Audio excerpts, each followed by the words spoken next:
რაღაცა სამოსელი პირველი მეგონა რომ არ იყო მხატვრული ტექსტი რატომღაც და სხვა რო არაფერი მქონდა ვცადე ამის წაკითხვა და საშინლად არ მომეწონა. და ალბათ ერთი 80 გვერდი წავიკითხე და გადავდე. და რამდენიმე თვის შემდეგ მეძინა და სიზმარში ვნახე რომ კი ვაგრძელებ ამ წიგნის წაკითხვას. გავიღვიძე, ღამე დავიწყე წაკითხვა და მას შემდეგ მაქვს 12 ჯერ წაკითხული ეს წიგნი. ესეთი უცნაური ის რაღაცა გამიჩნდა. მე ავტორი გავიცანი, ინტერვიუ ჩავწერე მასთან, მე დავმეგობრდით და ჩემი პირველი წიგნის წარდგენაზე 22 ნოემბერი იყო 2003 წლის, ერთ დღეში უკვე რევოლუცია იყო. სულ მგონი 10 კაცი მოვიდა იმ წარდგენაზე, იმიტომ რა დროს წიგნის წარდგენა უგეუნებოდნენ და დოჩანაშვილმა თქვა, რომ შენ თუ არ გადადებ, არც მე არაფერს არ გადავწევ და მოვდივარ შენი წიგნის იმაზეო და მოკლედ ჩემი მენტორი იყო ასე ვთქვათ. ამიტომ გადავწყვიტე, რომ მისთვის მიგვეძღვნა ეს კურსი. გურამ დოჩანაშვილი ნამდვილად იმსახურებს იმას, რომ ის მისი როგორც ავტორის კვლევა ჩვენ დავიწყოთ, არა მხოლოდ განვიხილოთ ეს ასე ვთქვათ ზედაპირულად ეს მწერალი, არამედ კვლევა დავიწყოთ მისი როგორც ავტორისა, როგორც ეკადრება დიდ კლასიკოს მწერლებს.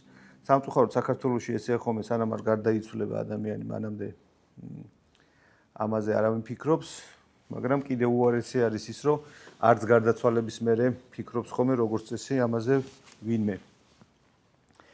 მაქვს იდეა, რომ გურამ დოჩანაშვილის შემდეგ გავაკეთო სხვა ძალიან კარგი ქართველი მწერლების შესახებ კურსი, კლდიაშვილი, რა ვიცი, კონსტანტინე გამსახურდია, ილია ჭავჭავაძე, გალაქტიონ ტაბიძე და სხვები, სადაც ჩვენ ამ ავტორებს შევისწავლით. ეს არ იქნება რაღაცა გარკვეული კონკრეტული ტექსტის მხოლოდ განხილვა, არამედ იქნება ამ ავტორების ფსიქოპორტრეტების შესწავლაც. როგორები იყვნენ თვითონ ისინი. წესით ამას დიდი მნიშვნელობა თითქოს არ აქვს. ავტორს როგორი ტიპაჟია, ასე ვთქვათ, მაგას დიდი მნიშვნელობა არ აქვს, როდესაც შემოქმედებაზე ვლაპარაკობთ, მაგრამ რატომაც არა, თუ ვთქვათ, შექსპირს ბრიტანელები სწავლობენ მრავალი კუთხით და ვთქვათ პირობითად ასტროლოგია შექსპირთან, ასეთი ისიც კი არსებობს, კურსიც კი არსებობს ბრიტანეთში, წარმოიდგინეთ, ასტროლოგიას სწავლობენ შექსპირთან. ჩვენმა ავტორებმა მე მგონი არაფერი დააშავეს და ამ კურსის ფარგლებში 8 შეხვედრა გვექნება. ერთ-ერთი იქნება დოჩანაშვილის ფსიქოპორტრეტი, ფსიქოთერაპევტი მერაბონიანი წაიკითხავს ამ ლექციას, რელიგია გურამ დოჩანაშვილთან, თეოლოგი ლაშა ბართია წაიკითხავს ამ ლექციას. ესმამანია გურამ დოჩანაშვილის ხელნაწერების მიხედვით ეცდება ალტერნატიული პორტრეტი დაგვანახოს ბატონი გურამის, მის ჩანაწერების და ასე შემდეგ ამის მიხედვით. ნატა ასათიანი წაიკითხავს ქალების პორტრეტებს 60 პირველში და ფსიქოტიპებს, ასე ვთქვათ, ქალებისას და ხო, ნუგზარ სამხარაძე წაიკითხავს ქართველის ტიპაჟები, ქართველის პორტრეტი გურამ დოჩანაშვილის მიხედვით, როგორია ქართველი გურამ დოჩანაშვილისთვის. როგორ ხედავს, ასე ვთქვათ რა.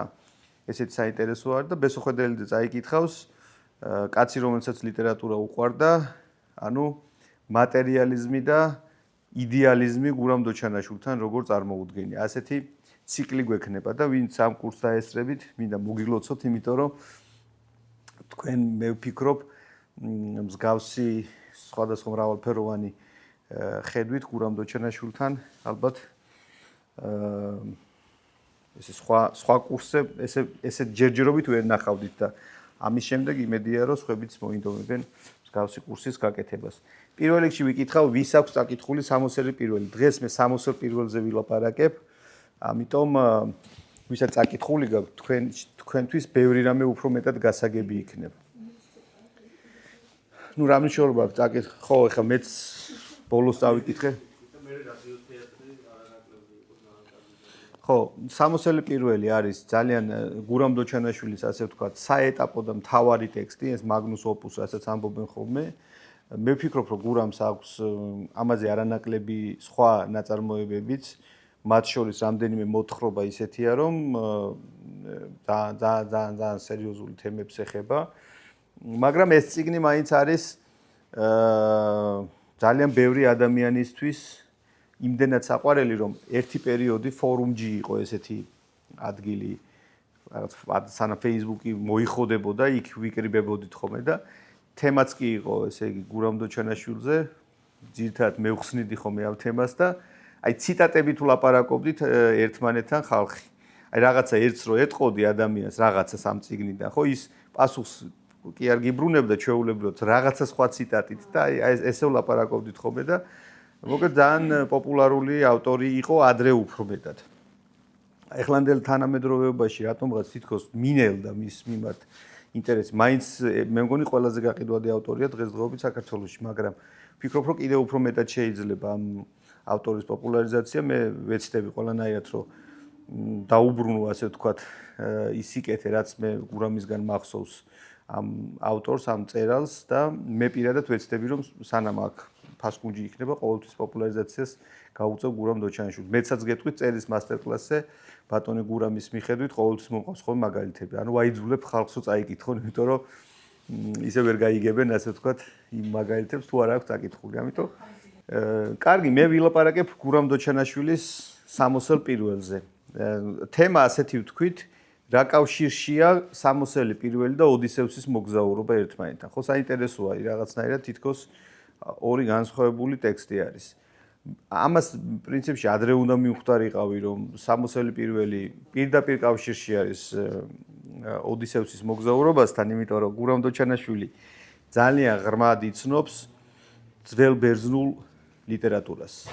მითოლოგია იცის ძალიან კარგად და მეტიც აი ეს ბერძნული ძველ ბერძნული დრამატურგიის წესები რაც კი არსებობს, ყველაფერი ზედმიწევნით კარგად მოიხსენება. ამიტომ წესით და რიგით ადრევე უნდა მივხვდარიყავი, რომ ოდისევსთან გადათამაშებები შეიძლება ყოფილიყო ამ ტექსტით. პირველად, როდესაც ეს ეჭვი გამიჩნდა, ეს იყო ესე იგი, კემბელის გმირის მოგზაურობის ანალიზის შემდეგ, გმირის მოგზაურობის შესახებ იცით ხო, ალბათ 12 საფეხურიანი გზა არის გმირის მოგზაურობის, სადაც ესე იგი, პერსონაჟი მიყვება ციკლს ცხოვრებისას და ამ ციკლის გავლის შემდეგ ის როგორც წესი ბრუნდება საკუთარ საწყის წერტილთან. მოდი ჩამოვთვლი ამ საფეხურებს, შეიძლება რამე გამორჩეს, მაგრამ ესები არ გამორჩეს. პირველი არის, რომ გმირი არის თავის საწყის მოცემულობაში, იმ მოცემულობაში, სადაც ის, ასე ვთქვათ, რაღაცა მას ვიცნობთ, ასეთი არის დომენიკო სოფელში. შემდეგ გმირთან მოდის რაღაცა იდეა, აზრი, რაღაცა ფორმით, რომ ის მას სხვა რაღაც ეძახის, თავგადასავალი ეძახის. ის ხვდება მენტორს, ზეციური დახმარება ხანდახან ასე ამბობენ, რომელიც გაამხნევებს და მიცემს, ასე ვთქვათ, ბიძგს მოგზაურობისკენ. შემდეგ უარყოფს გმირი ამ მოგზაურობას, შინაგანი ეჭვები უჩნდება, წავიდეს, არ წავიდეს ამ თავის კომფორტის ზონიდან, მაგრამ გარემოსვაც ამას ეთანხმება ხოლმე და ეუბნებია, რომ არა და შენი ეს გზა არ არის და მიხედე შენ საქმეს რასაც აკეთებს და ჩვენ აქ ამას ვხედავთ, კოჭლი ხმა რომ ეუბნება, რომ არ წახვიდე დარჩი, რა გინდა, სად მიდიხარ და ასე შემდეგ. შემდეგ გმირი გაივლის განსაცდელებს და ახალ ნაცნობებს შეიძენს და მოკლედ წარმატებებიც აქვს და დამარცხებებიც აქვს. შემდეგ გმირი ხვდება ქალღმერთს, ადამიანს, რომელიც მისი, ასე ვთქვათ, თავარი საწვავი უნდა გახდეს. შემდეგ გმირი გაივლის თავარ განსაცდელს, ანუ თავის გამოქვაბულში ჩადის, ამასაც ვხედავთ აქ ორივეს.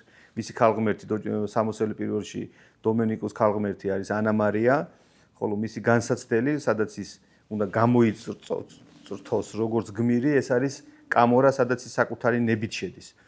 ზოგ შემთხვევაში გმირი იძულებით შედის ხოლმე თავის განსაცდელთან, მაგრამ გურამ დოჩანაშვილმა ეს გადაწყვიტა სხვანაირად. ქალღმერთი გარდაიცვალა, შესაბამისად ის ფიქრობს, რომ მე ახლა აი აქ გამოქვაბულში ჩემი თუნე შევიდე, იმიტომ რომ აქ უნდა გაიწმინდოს ის როგორც გმირი. შემდეგ ხდება სიკვდილი და მკვდრეთით აღდგომა, ამასაც ვხედავთ ჩვენ 61-ში დომენიკო თოჯინათ არის გადაქცეული, ეს თაროზეუზის პოლკოვნიკ სეზარს და არარაობად ანუ პიროვნებაც კი დაკარგული აქვს უკვე და ყველაფერი დაკარგული აქვს ამ ჩვენ გმირს, მაგრამ ის აღდგება და ამ აღდგომას ხელს უწყობს სცენარის ნახვა, რომელიცაც ჩვენ ტექსტის დასაწყისში ხვდებით, როდესაც ტოლვილი ელაპარაკება დომენიკოს, რომ ეს რა სცენარიაო და დომენიკო ეუბნება, ეს არის გვიმრაო და ყოველად უვარგისი სცენარიაო და რაში უნდა გამოგადგეს გვიმრაო და ტოლვილი ეუბნება, რომ შეუძლებელია, რომ დედამიწაზე არსებობდეს ისეთი რამ, რაც გამოუსადეგარი არის. და ჩვენ არ ვიცით ამის დანიშნულება, მაგრამ უეჭველი ექნება რაღაც დანიშნულებაო და სწორედ ეს გვიმრა, ამ გვიმრას ნახავს იმ პოლკოვნიკის ეზოში და გადახტება ამ გვიმრაში და თან რაღაცა ისეთ გაიხსენებს, ასე ვთქვათ, საკუთარ წარსულს და იქ აღდგება მკვეთრით როგორც ადამიანი.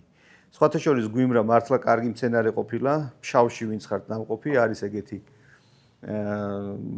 კერძი, ჩადუნა ხალს ეძახიან, გვიმრა რო აი ახალ ყლორტს რო ამოიყრის, თოვლს რო პირველად რო აიღებს, აი ამისგან აკეთებენ, აი ამ ლორდ ქობალახისგან აკეთებენ ხალს და ეს არის ერთ-ერთი ყველაზე გემრიელი რამ, რაც მიჭამია. თან თუ დამბალ ხაჭოსთან ერთად თუ მიირთმევთ, სასწაული ამბავი არის, აი სასწაულად გემრიელია და მეც ესე მომივიდა, რომ მეც ვამბობდი რა საჭირო ეს გვიმრა და მეც ესე აღმოვჩნდი ამ ფშავში და ვჭამე ეს გვიმრა. შემდეგ იწყება, ესე იგი, გმირი იღებს ჯილდოს, მერე გმირი იღებს, ესე ვთქვათ, ძალაუფლებას, რომ ფლობდეს ორი სამყაროს ბრძანებელი იყოს და მას უწევს უკან დაბრუნება, ისე უარყოფა აქვს, არ უნდა უკან რომ დაბრუნდეს, იმიტომ რომ გაიზარდა როგორც გმირი და საწყის წერტილთან დაბრუნება არ უწევს მას, მაგრამ მაინც ბრუნდება, სადაც ის იდგავს გვირგვინს. ანუ ის ხდება ორი სამყაროს ბრძანებელი. ეს არის ფაქტობრივად უძღებიშვილის იგავის მითი და გურამ დოჩანაშვილმა ამ ტექსტის ფაბულას სწორედ უძღებიშვილის მითზე ააგო. დომენიკოს მოგზაურობა ეს არის უძღებიშვილის იგავი, მითი არა სწორად თქვი, უძღებიშვილის იგავის შესახებ დაწერილი ტექსტი. ოდისევსის მოგზაურობა ზუსტად ამ გზას მიუყვება, მაგრამ ჩვენ შეგვეძლო გვეთქვა, რომ მხოლოდ გავს ეს ტექსტი ოდისევსის მოგზაურობას და მხოლოდ კემბელის თეორიის გასამართლებლად მოვიტანეთ ეს მაგალითი, რომ აი ორივე გმირის მოგზაურობაზეა დაწერილიო, მაგრამ ვისაც წაკითხული აქვს ოდისევსის მოგზაურობა, იქ ეწოდინება ერთი მნიშვნელოვანი პასაჟი, რომელიც ამ ტექსტში მოხსენიებულია, ესე იგი ტირესიასი ესე ქვია მეგონა პერსონაჟს უწინასწარმეტყველებს ოდისევს, როგორც ოდისევსი მიდის მასთან შესახვედრად და ის უწინასწარმეტყველებს, რომ შენი მოგზაურობა უკან სახში დაბრუნებით არ დამთავრდება, შენ უნდა იხეტიალო მანამ, სანამ არ შეხვდები ხალხს, ვისაც ზღვა არ უნახავს. ასეთ რამეს ეუბნება. და შენ ესე ივლი გზაზეო, გადებული გექნება ეს მოსაცმელ ნავის ნიჩაბი მხარზე, შეხვდება გლეხი, როგორ უნდა ვიცნო ეს ხალხიო და შეხვდება ვიღაც და კითხავსო, რომ ეგო რა ბარი გიდევს თუ თოხი თუ რაღაცა ხარზე რა გაგიდიაო და მაგით მიხვდები, რომ ამ ხალხსო ზღვა არ უნახავთ. თქვენ თუ გახსოვთ ამ ტექსტში, როდესაც ტოლვილი მოდის, დომენიკოს მოგზაურობის იდეა იბადება მას შემდეგ, რაც ტოლვილი, ანუ ოდისევსი, ნახეთ რა საინტერესო შემოიყვანა დოჩანაშვილმა, სულ სხვა ტექსტის სხვა პერსონაჟი აქვს. ტოლვილი, ჩვენ მის სახელს არ ვიგებთ, ჩვენ ვიცით, რომ ვიღაც ტოლვილია, რომელიც მოვიდა ამ სოფელში, თავს შესაფარს ეძებს. ტოლვილი ეუბნება, რომ მე გემზე რო ვიყავიო, იქო გემით რაღაც აღარ მახსოვს ახლა ეს ზუსტად დეტალი. და დომენიკო ეკითხება, რომ გემი რა არისო? და აი გემი არისო ეს დიდი რაღაცა ნავივითო, რომელიც ზღვაში დაცურავსო და ზღვა რა არისო? და გაეცინება ამ ტოლვილს და ეტყვის, რომ ბედნიერი კაცი ხარ შენ, რა კი არ იცი ზღვა რა არისო. ეს პირდაპირ მინიშნება, მე ესე ვფიქრობ, რომ ჩვენ გამოძახილს ვკითხულობთ, ეს შეუძლებელია რომ შემთხვევით დაეწერა გურამ დოჩანაშვილს, ის შემთხვევით არასოდეს არაფერს არ წერდა. და ჩვენ ამას მიუბრუნდებით, როცა სახელებს განვიხილავთ ტექსტში. გურამ დოჩანაშვილმა სავარაუდოდ ამ ტექსტის ამბავი, როცა წერდა ამ 60 პირველს, მაშინ ალბათ დარწმუნებული ვარ, შეიძლება კემბელის ეს თეორია ეხლა რაც პოპულარულია ძალიან ჩვენთან, საერთოდ არც ჰქონდა საკითხული, თუმცა სადღაც 60-იან წლებში, მე მგონი 70-იან წლებში გახდა პოპულარული ეს თეორია.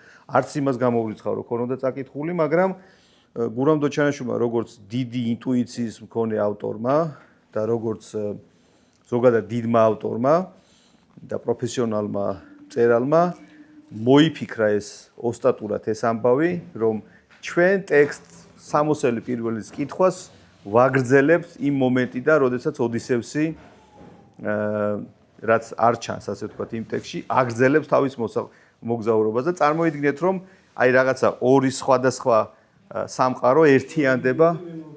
აი ეგ ვარიანტია, კი ბატონო, და დომენიკო ახალი ოდისევსი გამოდის ამ შემთხვევაში. ესტაფეტა გადაულოცავთ თითქოს. კი, თითქოს ესტაფეტა, იმიტომ მე თვითონ დომენიკოს ვიღაცისთვის ახალი ტოლვილი იქნება. ესე იგი, ესეთი ციტატაა, რომ ხალხი, ვისაც ზღვა არ უნახავს, ისინი ვინც არ იციან მოგზაურობის რწმენის, რისკის გემო. ბუნებრივად მოშორებული არიან ტკივილის გზის ცვლილებების ცნობიერებას. მშვიდი მიწასთან მიბმული ხალხი, ვინც ზღვის სიმბოლო ვერ იცის. ეს არის ციტატა სწორედ ამ ოდისევსის ამბიდან. სამოსელი პირველი როგორც ნამდვილად კარგი ტექსტი და როგორც დიდი ტექსტი, რამდენიმე შრეს მოიცავს საკუთარ თავში. ზოგადად ლიტერატურაცოდნეები ამბობენ, რომ დიდი ნაწარმოები, რომ თქვათ, რომ რაღაცა ტექსტი დიდი ტექსტია, რამდენიმე კრიტერიუმს უნდა აკმაყოფილებდეს. პირველი არის ის, რომ ავტორმა უნდა შექმნას საკუთარი სამყარო. სამოსელ პირველში ეს სამყარო შექმნილია. აბსოლუტურად ახალი სამყაროა შექმნილი. მეორე, ავტორმა უნდა შექმნას ისეთი პერსონაჟი ერთი მაინც, რომელიც არ გავს მანამდე არსებულ რომელიმე სხვა პერსონაჟს. ასეთი პერსონაჟების მთელი პალიტრაა შექმნილი ამ ტექსტში. ერთი და ორი არა, ბევრია ძალიან შექმნილი, მათ შორის მაგალითად ჩემი ერთ-ერთი საყვარელი პერსონაჟი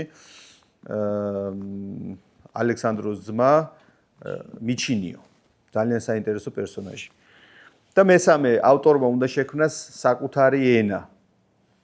საკუთარი ენა რო გურამ დოჩანიშვილს შექმნილი აქვს, ამას ეხა ყველაზე ნაკლებად მომედავება ალბათ ვინმე, იმიტომ რომ მთელი სამოსელი პირველიც და ზოგადად გურამ დოჩანაშვილიც თავისი ცნობილი ჩამომალაბორანტეს ამბით არის წერალი, რომელმაც აბსოლუტურად სხვანაირი ქართული შექმნა. ამის გამო სხვათა შორის მას ედავებოდნენ და ეუბნებოდნენ, რომ შენ ენას აფუჭებ, ენას რყვნი.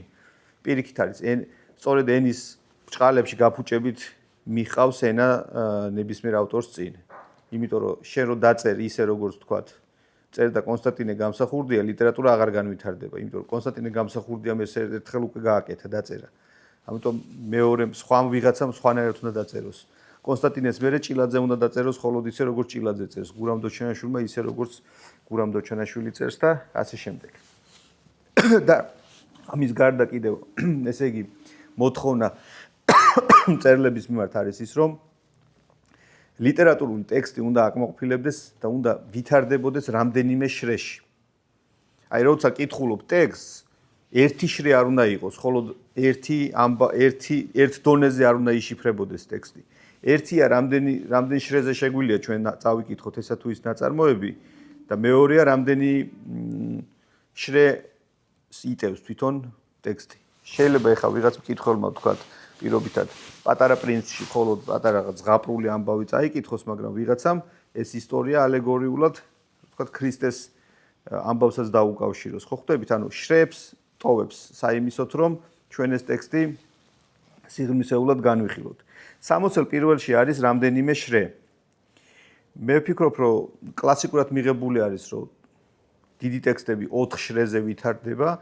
მე ვეცადე რომ მე-5 შრეც დამემატებინა კიდე სამოცელი პირველისთვის და იმედია იქნება ეს დამაჯერებელი, მაგრამ რაც ნამდვილად არის პირველი არის ფაბულარული შრე, დომენიკოს მოგზაურობა, როგორც ჩონჩხის სტრუქტურა. ესე იგი რა არის, რომ დომენიკო სოფელს ტოვებს იმისთვის, რომ მოძებნოს ზღვა, ეს არის მიდის ლამას ქალაქში, ხვდება იქ ადამიანებს, ვითარდება რაღაცა ამბები, რაღაც სიუჟეტები, ხედავთ ახალ სამყაროს, შემდეგ ის მიდის კამორაში, შემდეგ კამორადანაც მიდის კანუდოსში, რაღაც აღთქმულ ქვეყანაში და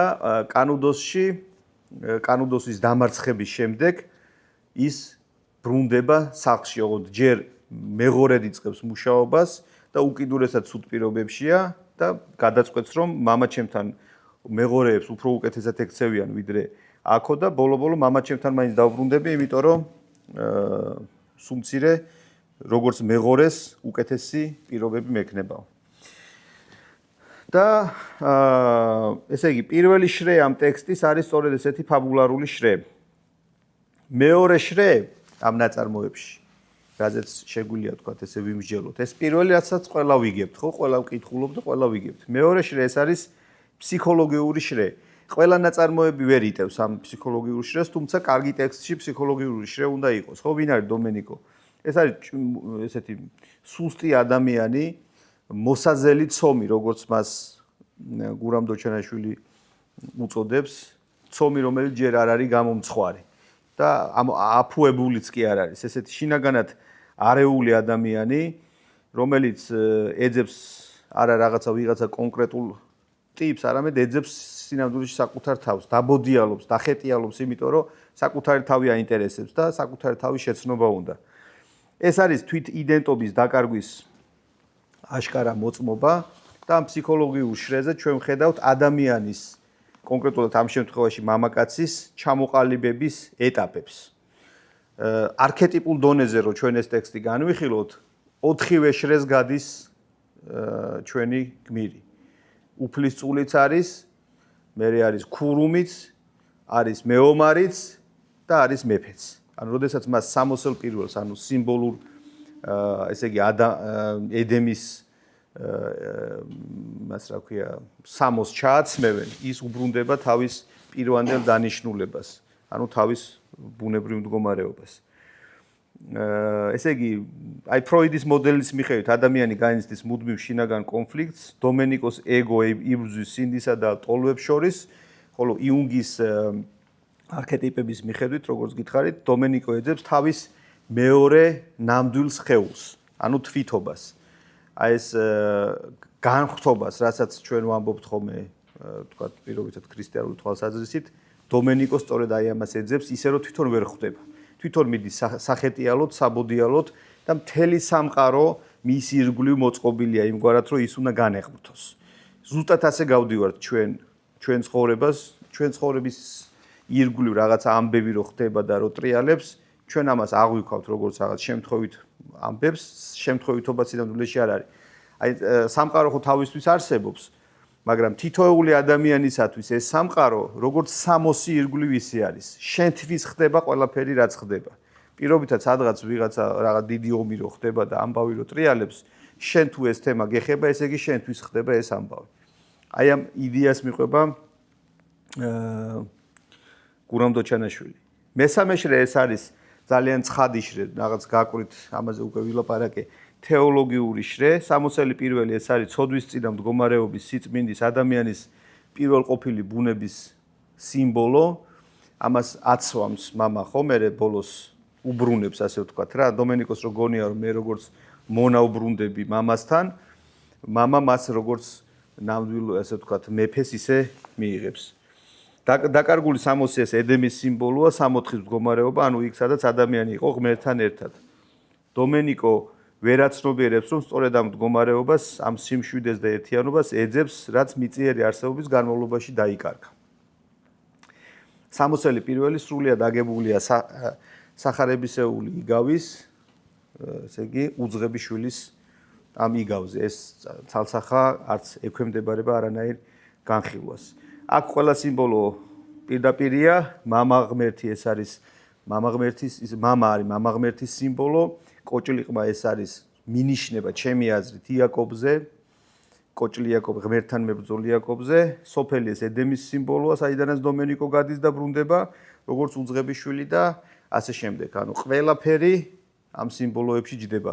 გურამ დოჩანაშვილი იყო ღრმად მორწმუნე ადამიანი, ძალიან კარგი, მე მასთან ძალიან ბევრი ვისაუბრია სხვადასხვა თემაზე და მეცაც გეტყვით ახლა პირველად ვამბობ, არასად არ მithქვამს.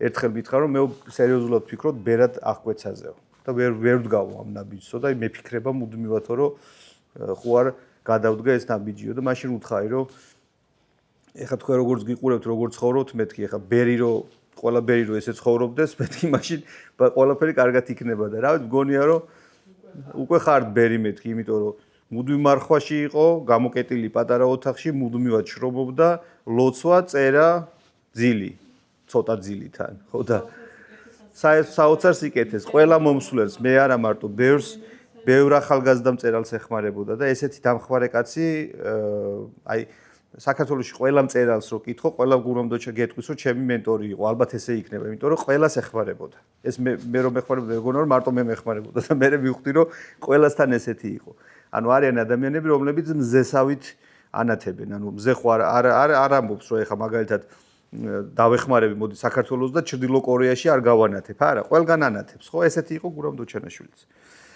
შემდეგი არის ფილოსოფიურ ალეგორიული შრე ჭეშმარიტების ძიება როგორც წარუმატებელი მისია ესე იგი დომენიკოს მთელი გზა არის ალეგორია ჭეშმარიტების ძიებაზე რომელსაც ადამიანი ვერასოდეს პოულობს ბოლომდე ჭეშმარიტება ყოველთვის გადადის ხელიდან ხელში როგორც ჰორიზონტი ის რაც კარგი გგონია მოულოდნელად აღმოჩნდება ხოლმე რომ არის სინამდვილეში ცუდი გურამ დოჩანაშვილთან ეს ცუდი და კარგიც უთამაშობს ეს შავთეთრობა ბევრია ძალიან დოჩანაშვილისეული სიკეთე ისეთ ხალხში იმალება რომელიც ხანდახან ზედაპირზე არ ჩანან გახსოვთ რომ როგორი ხალხი აკეთებს უდიდეს სიკეთეს იგივე მიჩინიო შეუძლია რომ მოკლედ ყველაფერს მაგარი სცენაა ყველაფერი გააკეთა რომ 10 კაცი თუ 12 კაცი მოეკრიბა ყველაზე ცუდი ტიპები ერთ მასში რა ქვია ეტლში ჩასვა და ფიქრობს რომ ეხლა მე ამას გაიტაცა და ამათთან ერთად გადავეშვები სადმე უფსკრულში და მე ერთი კაცი კი წავალ მაგრამ 12 ძალიან ვერაგადამიანს მოვაშორებ დედამიწას მაგრამ ერთი კაცი ამოდის იქ ისეთი რომელსაც ეს არ იცნობს და დილემის წინაშე დგას ფიქრობს ეხა გადავიჩეხო თუ არა და ფიქრობს ეხა 11 ცუდი კაცია ერთი არ ვიცი ვინ არის შეიძლება ისიც ცუდია ლოგიკურად ამათთან არის შეიძლება ისიც ცუდი იყოს მაგრამ მე არ ვიცი რომ ის ცუდია შესაბამისად მე ჩემს სიცოცხლეზე პასუხისმგებელი ვარ და ვამბობ რომ დავთმობ ჩემს სიცოცხლეს მაგრამ იმას რო კითხო ის თავის ერთადერთ სიცოცხლეს დათმობს თუნდაც 1000 ცუდი კაცის სანაცვლოდ ვერ დათმობს აქ ის პირდაპირ წინააღმდეგობაში მოდის მაგალითად სტალინისეული დამოკიდებულებასთან რომ თუ თქვა რაღაცა წესრიგი დასამყარებელია ეხა ერთი 1000 კაცის დახვრეტა და გადასახლება ეს არაფერია რავი რაოდენო ციფრებია რა ბოლო აი რაღაცა სიტყვაზე 100 მილიონი კაცი უკეთესად იცხოვრებს და 1-2000 კაცი თუ შემთხვევით გაყვა ამ ამბავს არ აუშავს. პირდაპირ წინააღმდეგობაში მოდის ამ ამბავთან. ეს აბსურდის ფილოსოფიასაც უახლოვდება კამიუ სარტრი, ადამიანი ცდილობს საკუთარი არსების გააზრებას, მაგრამ აბსურდის პირობებში ვერასოდეს აღწევს ამას სრულად. დოჩანაშვილი ამით ყვება, რომ ჭეშმარიტების ძიება არის მარადიული, მაგრამ სწორედ ეს ძიება ადამიანის აზრი. დოჩანაშვილი პასუხებს არასოდეს თითქოს პირდაპირ არ იძლევა, მაგრამ ისეთ ღია წერტილებს ტოვებს თავის ასე ვთქვათ ტექსტის წერის პროცესში, რომ შეუძლებელია შენი განვითარების დონეზე ვერ მიხვიდე და ვერ ამოავსო ის წერტილები. ამაში ნამდვილად ოსტატია. და მეხუთე შრე, რომელიც თქვი რომ რაღაცნაირად კიდე მინდა რომ მივამატო და თქვა რომ დოჩანაშვილი იმ კლასიკურ 4-ზე მაღლა დგას კიდე. ეს არის პოლიტიკური შრე. რატო ვფიქრობ ამას? ესე იგი პოლიტიკური შრე მგონია რომ აქვს ამ ტექსტს, იმიტომ რომ ეს არის კი ბატონო ტექსტი, მანიფესტი, რომელმაც იწინასწარმეტყველა საქართველოს სვლა დამოუკიდებლობისკენ, რომელ წელს არის დაწერილი? 79 წელია მე მგონი. 78 წელს არის დაწერილი, 66-78 წლებში იწერება ეს ნაწარმოები. ამ დროს საქართველოს დამოუკიდებლობა სადღაც აზრშიც კი ალბათ მე მგონი სულ 5-6 კაცს უტრიალებს თავში. გურამ დოჩანაშვილი კანუდოსის იდეით და მენდეს მასიელის იდეით და ზოგადად ამ იდეით ქმნის ტექსტ მანიფესტს, რომელიც არის ერთგვარი გზამკვლევი იმ ხალხისთვის, რომელმაც მერე საქართველოს დამოუკიდებლობაში უნდა მიიღონ მონაწილეობა. ამას მე დაუბრუნდები, როცა ვიტყვი იქ რა ტიპის სიმბოლოები დევს კიდე ამ ნაწარმოებში, აი ცოტა ქვევით ვიტყვი, მაგრამ ფაქტობრივად იმ სამეგობროს ისტორიასაც გვიყვება, ოღონდ ისე გვიყვება, რომ პირდაპირ მინიშნებებს დიდად არ აკეთებს, რომელ სამეგობროსთან ერთადაც, სამეგობრო ვიცით ვინც არიან, ხო, კოსტავა, ზვიად გამსახურდია და ასე შემდეგ, საქართველომ გამოგლიჯა საკუთარი თავი იმპერიის მარწუხებს, ხო? ნახეთ, მენდეს მასიელი რას ამბობს, გახსოვთ, რომ ეკითხებიან, რომ ჩვენ გავიმარჯვებთ, ამბობენ ეს მისი თანამებრძოლები და ღმერთმა დაგვიფაროს. ასეთ რამეს ამბობს. ეს ღმერთმა დაგვიფაროს უცნაური რაღაც არის. სულ ფიქრობ ხოლმე, სხვათა შორის გურამ დოჩანიშვილის ერთ-ერთ სხვა ტექსტში, ხორუმი ქართული ცეკვაა, ძალიან მაგრად არის ქართველის ფსიქოტიპი გაშიფრული და იქ ამბობს ზუსტად ესე, რომ ქართველი კაცი სხვა ქართველთან ერთიანდება, როცა გარედან არის რაღაცა საფრთხე. თორე სხვა შემთხვევაში ჩვენ ერთმანეთის ჭამას არ ვანებებთ თავს. და ახაც ეს ამბობს, რომ იმისთვის, რომ ჩვენ კიდე სრულყოფილად ჩამოყალიბდეთ, ალბათ ეს გარედან შემოსული საფრთხე მეტად ჯობს იყოს, ვიდრე შიგნიტკენ ეს ჭამასმა ერთმანეთის. ამაზე ჩაატარეს ექსპერიმენტი სხვათა შორის ფსიქოლოგებმა, რამდენიმე, ესე იგი, კანიბალი თევზი ჩასვეს ორ აუზში. და ეს აუზები ერთმანეთს უყურებდა. ანუ ისინი საფრთხეს, ესე იგი, ერთმანეთსგან საფრთხეს ელოდნენ. მართალია ხედავდნენ, მაგრამ ერთმანეთთან შერევა წყლის არ ხდებოდა. აი წარმოგიდგენთ ორი უბრალოდ ესეთი აუზი და ამ აუზში ეს კანიბალი თევზები არიან და ერთმანეთს ხედავენ და ასკდებიან ამ კედლებს და მოკლედ ჩაოლებად მრავლდებიან, რაღაცა ცხოვრობენ, რაღაც საჭმელს უყრიან, ის ჭამენ და ცხოვრობენ ჩვეულებრივად. დაახლოებით თქვათ 2 თვის შემდეგ მათ შორის ჩამოაფარეს შავი ფარდა. და რა მოხდა? შეწყვიტეს გამრავლება და შეჭამეს ერთმანეთი. როდესაც მათ აღარ ქონდათ საფრთხე გარედან, საფრთხის ესე ვთქვათ ძიება დაიწყეს შიგნით. როგორც ჩანს, ჩვენც ესეთი ხალხი ვართ. ანუ ჩვენც გარედან საფრთხე გვაფხიზლებს ხოლმე და თუ არა და შიგნიტკენ მე ერთმანეთის ჭამას ადვილად ვიწყებთ ხოლმე და დოჩანიშვილი ამას წინასწარმეტყველებს. ესე იგი, ეს არის ტექსტი, სადაც შეიძლება პოლიტიკური მინიშნებები რეალურ ადგილებში ვიპოვოთ. სოფელი ეს არის ჯერ კიდევ შეუყვნელი ტერიტორია, სადაც ხალხი თავის ამ ტერიტორიაზე ჯერ კიდევ არ არის გაფუჭებული. პირობითად წარმოვიდგინოთ, რომ ეს არის საქართველოში რომელიღაცა ისეთი სოფელი, თქვათ, რაღაც მაღალმთიანი სოფელი, სადაც როგორც მამაჩემი ამბობს, ხოლმე რკინიგზა ჯერ არ გაუვლია, რომ ჯერ არ გაფუჭებულა ხალხი. ლამაზ ქალაქი არის აშკარა მინიშნება თბილისზე. თბილისის პოლიტიკურ ელიტაზე, მაშინდელ ხალხზე ეს ტიპები, დუილიო, კლასიკური ჩინოვნიკი, საბჭოთა ჩინოვნიკი, რაღაც მაღალ ფარდოვანი სიტყვებით ლაპარაკობს. დღევანდელ საქართველოშიც მახსენდება რამდენიმე ეგეთი დუილიო ხოლმე რო Facebook-ზე რო შევდივარ და რაღაცას პოსტს რო დაწერს მაღალ ფარდოვანს და მეცინება ხოლმე. ხო, კი ბატონო, ეგეთია. კი ბატონო. შემდეგ კამორა ეს არის მოსკოვის ალეგორია, ანუ ცენტრის ალეგორია. მოსკოვი ხა თავისთავად ქალაქი არაფერი ისეთი ამბავი არ იყო, მაგრამ აი პოლიტიკურ რუკაზე მოსკოვი იყო ცენტრი აი მთელი ამ სიბინძურის და რაც თქვათ თბილისში ალაგ-ალაგ ხდებოდა და ვიღაცები თანამშრომლობდნენ აი კამორელებთან, ესე იყო ზუსტად აი ამ შემთხვევაში აქაც. მერე ჟანგუსოები ეს შეიძლება მიანიშნებდეს NKVD-ს და აი ამ საიდუმლო სამსახურის ტიპებს. აი რო კითხულობს, ზუსტად ესეთი შტაბეჭდილება გექნება, როგორ დაუნდობლები არიან, ასე ვთქვათ, აი ტიპებთან, ვისაც ისინი ანადგურებენ. მარშალი ბეტანკური, ეს არის დიდი მარშალი ვინ? ვინ ყავდა? სტალინი. გრანდისიმო ჰალეა, ანუ უდიდესი, ყველაზე მაღალი თანამდებობა. კი. ფედერიკო სეზარი, ეს არის პოლკოვნიკი, რომელიც რაღაცნაირად ბერიას გავს, მექალთანია, მუსუსია, ყველას ესეთ იმაშება. ნუ რაც იყო თქვა ამბავი, ხო? მიჩინიო პოლკოვნიკის მარცხენა ხელი. ამაზე არ მაქვს პასუხი, ვინ შეიძლება ყოფილიყო. ვიღაც ისეთი წარმოუდგენია ამას, რომელიც აი თქვა იქ იმ სფეროში ალბათ რაღაცნაირად იყო. კადიმა, მარშალის პირადი აღსრულებელი, სტალინის ლუბიმჩიკი, ასე ვთქვათ, ეჟოვი, რომელიც ტანმორჩილია, გახსოვთ როგორი იყო ეს ეჟოვი, ფიზიკურადაც როგორი კადიმაც როგორი ტიპი არის, ხო? თითქოს უძლო კადიმა, სისხლის მსმელი, დაუნდობელი. Mercedes Boston-ი, მარშალის თანამეცხედრე. ამ შემთხვევაში აქ უკვე გადათამაშება გვაქვს ტექსტთან და მარშალის მეუღლე ალეგორიულად სხვათა შორის რატომღაც ჩემს წარმოსახვაში წაკითხვის პირველივე დღიდან ხო პარტიაც ეს ერთი და მეორე სულ მახსენებდა რატომღაც ედუარდ შევარდნაძის ცოლს. არ ვიცი რატომ, მაგრამ სულ ესეთი განცდა მქონდა ხოლმე რა. ქალბატონ ნანულის. მაგრამ სწორია, პარტია უფრო ნამდვილად.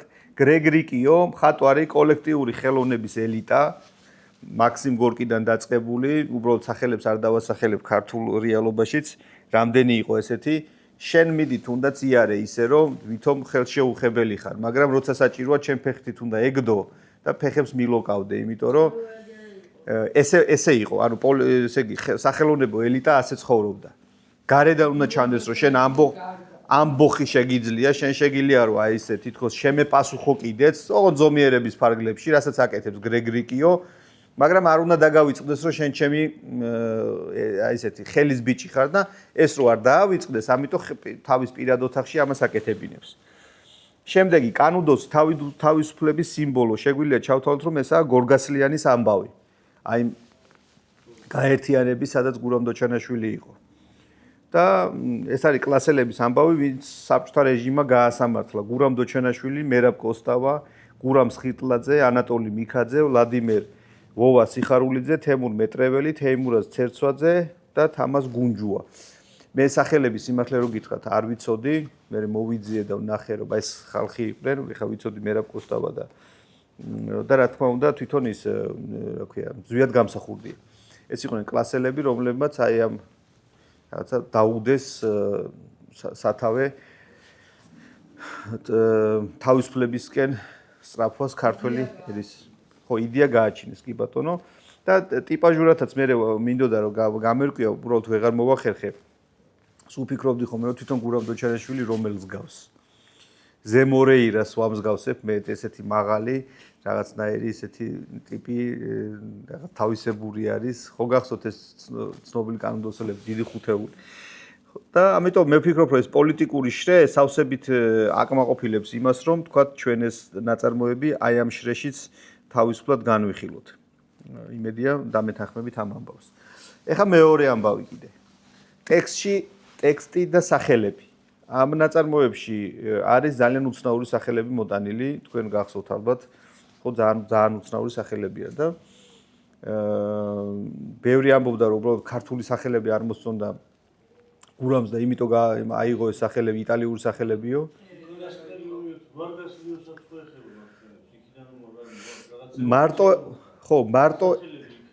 მარტო ეგ არ არის მე ვნახე მოკლედ ამ სახელების ეტიმოლოგიური მნიშვნელობები მოვიძიე ყველასი ვერა მაგრამ რაღაც ნაწილის და მე წაგიკითხავთ და რაღაცა დასკვნების გამოტანა შეიძლება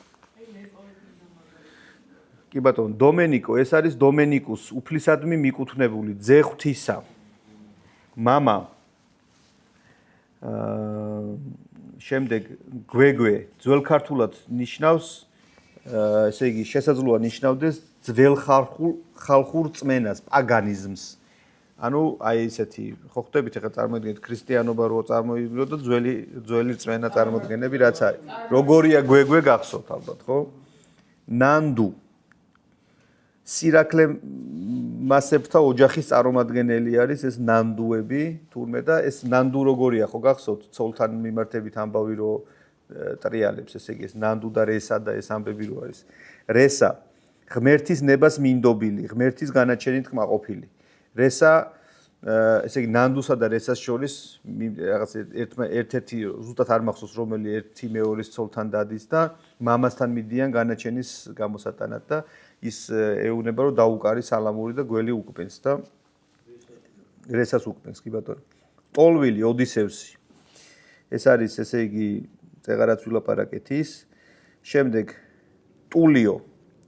ტულიო ნიშნავს იტალიურად ამაღლებული განათლებული სულიერად აღმართული გახსოვთ ტულიო როგორია ამის საპირწონე საწინააღმდეგო ზუსტად ადამიანი და თქვენ ნახავთ რომ ტექსტში ძალიან უცნაური ეს შემთხვევითი ვერ იქნება რომ ყველაფერი არის რაც სოფელს არ უკავშირდება საწინააღმდეგო სრულიად საწინააღმდეგო მნიშვნელობის და ეხლა ნახავთ ტერეზა ნაყოფიერება და ქრისტიანობაში ასევე ღვთის სიყვარულის და მზრუნველობის გამომხატველია. ტერეზა ზრუნველი ნამდვილად არის, მაგრამ უფრო ხორციელი ზრუნვით არის დაკავებული დომენიკოს.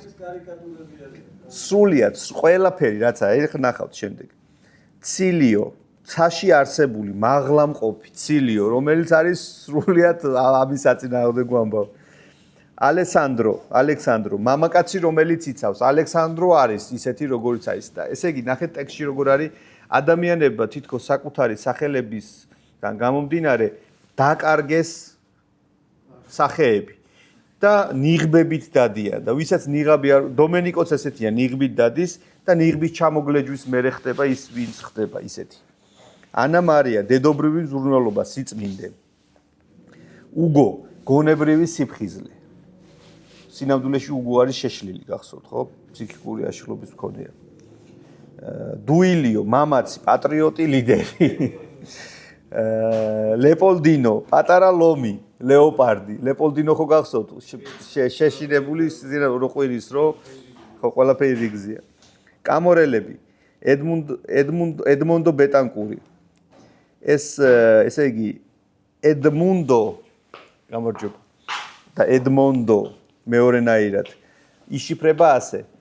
ესე იგი დედამიწის სიმდიდრე და ეს ედმუნდო ბეტანკური არის პირიქით დედამიწის ჭუჭყი ამ შემთხვევაში, ხო? ფედერიკო შვიდობის მბრძანებელი. ომს აწარმოებს ფედერიკო გახსოვთ ხელმძღვანელობს ის. მიჩინიო გზის სამურაი, სამართლის მცველი. კაფიო გზის მაგას გეუბნებით რომ ვისაც კი, აი ხო საინტერესო არის, ეხლა აი წარმოიდგინეთ რა დონეზე აქვს ნაფიქრი ადამიანს რა. არ ვიცი, ეხლა ეს თუ ინტუიციურად არის გაკეთებული, არ ვიცი, მაგრამ ნუ სასწაული ამბავია. შემდეგი კატა არუფა, მისტიკური, ბნელი, კადიმა, სიონისტური ახალგაზრდული მოძრაობა იყო ეგეთი. კადიმა ერქვა. კი, ეგენი იყვნენ. ჩიჩიო, საყვარელი ბიჭუნა, საზიზღარი პერსონაჟია სინამდვილეში ტექსტში. მერსედეს ბოსტონი. ესპანურად მერსედესი სახელი დაკავშირებულია იესო ქრისტეს ქალწულ დედა მარიამთან, რომელსაც ესპანურ ქვეყნებში ეძახიან Nuestra Senora de las Mercedes, ანუ მოწყალების დედოფალი, წმინდა მარიამის სახელი. სინამდვილეში ტექსტში ვინ არის ეს? ყველა ამის სრულიად საწინააღმდეგო ადამიანი. სუზანა, ვარდი, სუფთა, სილამაზე. ტექსტში როგორ იყვავს? სუზანა, სუზი ჩემო მსხმოიარე, ხო? სუზანას რო უყვარს ესეთი ცოტა ისეთი სექსუალური ურთიერთობა, სადაც დაძაბულობა არის, ანუ ჩვეულებრივად ვერ კმაყოფილდება, ისეთია. სახიფათო სიყვარული უყვარს, ხო? გრეგრიკიო ეს ნიშნავს, ესე იგი, ორნაირი მნიშვნელობა არის, გრეგორი არის ფხიზელი და რიკიო იაპონური გმირი მამაცი გამოფხიზლებული. ყველაზე ნაკლებად გამოფხიზლებული ეთქმის ამას. მასიმო, მაქსიმუს, ყველაზე დიდი, ძლიერი, მაღალი.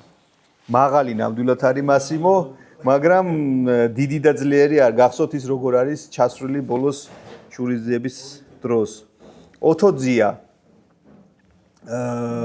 ოთოძიას ქართული შესატყვისი ვნახე რომ შეიძლება ნიშნავდეს მფარველს. გამარჯობა. ჟანგუსოები ჟანგიდან ის რაც ნივთის გაფუჭებას დეგრადაციას იწვევს. ჟანგუსო ხო აი რაღაც აი აქედან შეიძლება გვაძლევდეს ამბავს. კამორა პირდაპირ მნიშვნელობით ეს არის მაფიის კრიმინალური ესე ვთქვათ დაჯგუფებაა და კი გომორადან მოდის ნამდვილად მართალია. კანუდოსელები მენდეს მასიელი ეს არის პირდაპირ მნიშვნელობით მესია. ისტორიული ტიპები იყვნენ, მაგრამ ნახეთ როგორ ესე იგი გურამ დოჩანაშვილის ხელში ჩვეულებრივი რაღაცეები გადაიქცევა ეს არ არის ჩვეულებრივი კაცი, მაგას გეუბნებით. რაღაცა სხვანაირი აბსოლუტურად სხვა. ეხლა სახელები რაც წავიკითხეთ, ამაზე რომ ესეთი კუთხით იფიქრო, ეხლა წარმოიდგინეთ, ჯერ მარტო სახელების დარქმევას რა სჭირდება, რა ტიპის ამბავი. მანუელო კოსტა. მანუელო კოსტა, ესე იგი იმანუელ ღმერთის ჩვენთან მყოფი. კოსტა ზღვის სანაპიროს ნიშნავს. ანუ ნახეთ როგორია მანუელო კოსტა, ხო გახსოვთ როგორია? ლაღია, ისეთია.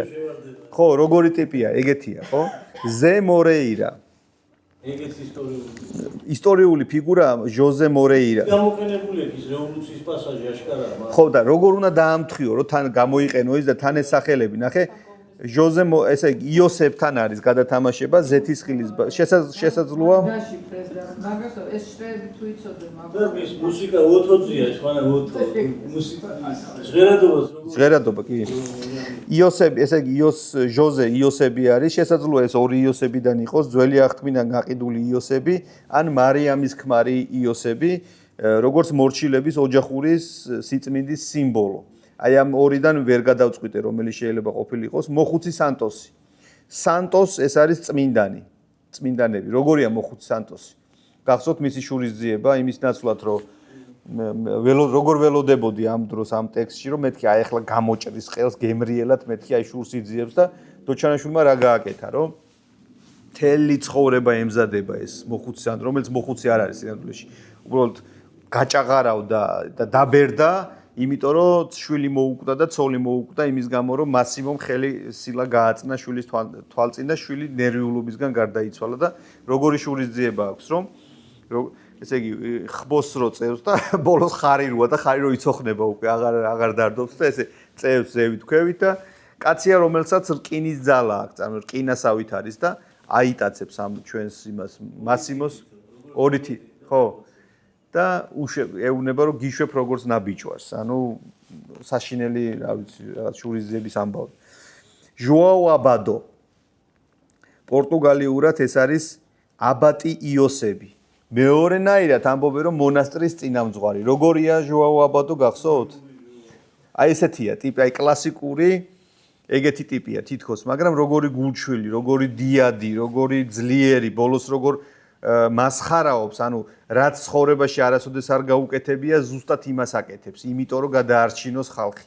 როგორ მასხარაობს და როგორც მასხარა ისე ყვდება კაცი, რომელიც მე მგონია, რომელსაც არასოდეს არ გაუღიმია. დონ დიეგო ითარგმნება როგორც დიდებული იაკობი. დონ დიეგო საოცარი პერსონაჟია, ну რაღაცა ისეთია, მაგრამ ცალკე მდგომი არის, რომ გახსოვთ ხო როგორ ამბობს, რომ მეო კაცო თქვენ ახლა 200 კაცთან ომისთვის არ მცალია, მე დიდი საქმეებისთვის ვარ დაბადებულიო და გაქრება. და გაქრება ისე რომ არადარდებს რა სიტყვიან სხვები, რომ მოღალატეა ეს არის რაღაცეებს სიტყვიან, მაგრამ სინამდვილეში ის წასულია, იმიტომ რომ უნდა მოკლას თავარი ჭირი. მარშალი ბეტანკური. მირცა სასწაული ესე იგი მირაკულუმ ესე არის ლათინურად. სასწაული და მირცა ნამდვილად სასწაული არის და აქ შემოდის კიდევ ერთი საინტერესო რამ.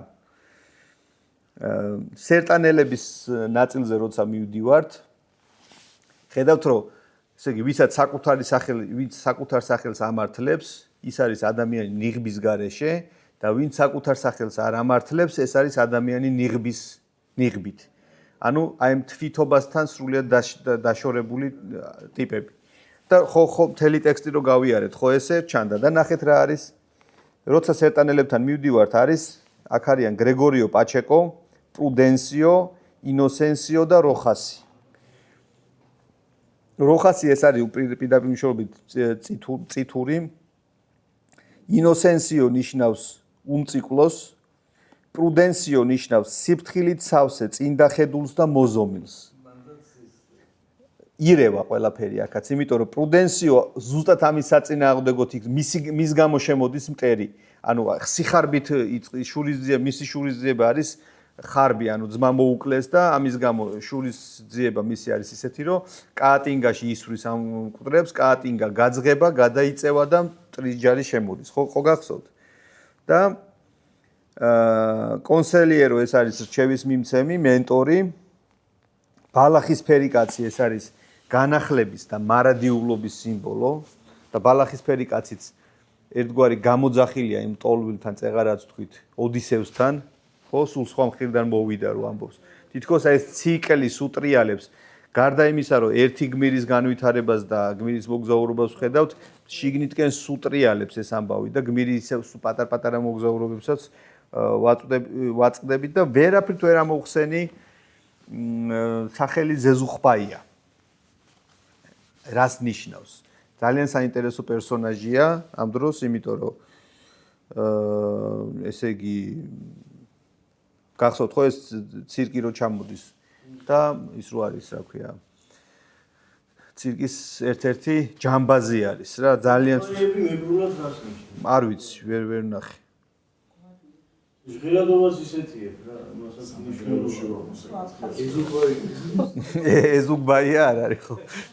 ზეზუგბაია. ერეში იქნებ შეცვლა რაღაც ჟღერადობა. ხო, არ ვიცი, სამწუხაროდ ვერ იმას ვქენი, ძალიან გული მწყდება, რომ აი ეს ამბები, რაც ახლა თქვენს წინაშე წარმოვადგინე, არ მომეცა საშუალება, რომ თავის დროზე გურამთან განმეხილა, ძალიან საინტერესო იქნებოდა, იმიტომ რომ ავტორისთვის ხო როგორია, რომ ვიღაცა ტიპი რაღაცათა ის შენ ამ მთელ იმეებს, რა ქვია, სიმბოლოებს, შენსას რაღაცებს, რასაც ხო, ესე მილაპარაკი ამ თემაზე, ეხა ის რო სოფელი, თქვათ, ალეგორიულად იმას ნიშნავს, რაც თქვით, მაგაზე ხო, ნუ ეხა ძალიან ცხადია და დამეთანხმა, მაგრამ აი ამ სიღრმეებში და საინტერესოა მე ეხა ჩვენ ხო ჩანაწერსაც ვაკეთებთ და მსმენელს რო ნახავს, რამდენად სწორი კუთხით მიდის ის ხედვა, რასაც მე თქვენ გთავაზობდით და რამდენად არასწორია, იმედია გამოგვეხმაურებიან. მოკლედ, ესე იგი, თვითონ ტექსტი იძლევა ბევრნაირი თვალსაზრისით განხილვის საშუალებას. ტექსტი არის ნამდვილად გენიალურად დაწერილი, როგორც თავიდან თქვი, ენას, სამყაროს და პერსონაჟების მრავალფეროვნებას აკმაყოფილებს. ტექსტში არის ისეთი სიღრმეები, რომელთან მისვლაც მარტივი არ არის. ეხლა მე 1 საათის განმავლობაში ვცადე, რომ თქვენთან მომეტანა რაღაცა ტიპის შრეები, რაღაც დონეზე გამეშალა. დარწმუნებული ვარ, რომ ჩვენ რო კიდევ მეტად ვიმსჯელოთ ამ ამბავზე, კიდევ უფრო სიღრმეში შეიძლება ჩავიდეთ და კიდევ უფრო მეტი რამ ვიპოვოთ აქ ამ ტექსტის მიღმა. ყველაზე მეტად რაც მომწონს ეს გაცნობიერება, მე თვითონ რასაც მივაგენი ჩემში, ალბათ ვიღაცას მანამდე ქონდა მიგნებული და სადღაც ნაფიქრი კიდეც, რომ ეს არის ოდისევსის მოგზაურობის გაგრძელება. და ჩვენი პატარა ოდისევსის მოგზაურობა დაგვიტოვა გურამ დოჩანაშვილმა სამოსელი პირველის, ასე ვთქვათ, სახით. კიდე დამაჯერებელი მიგნება. ხო, ეს მიგნება მე ვფიქრობ, რომ 100%-იანია, ამაზე შემიძლია ვედაო ბევრს, იმიტომ რომ პირდაპირ მინიშნება, თქვენ არ იყავით, ანუ აქ ამით დავიწყეთ და უბრალოდ გავიმეორებ, რომ ოდისევსის მოგზაურობაში პირდაპირ ესე იგი ტირესიას ეუბნება უწინასწარმეტყველებს ოდისევს, რომ შენი მოგზაურობა დამთავრდება იქ, სადაც ნახავ ხალხს, რომელსაც ზღვა არ უნახავს.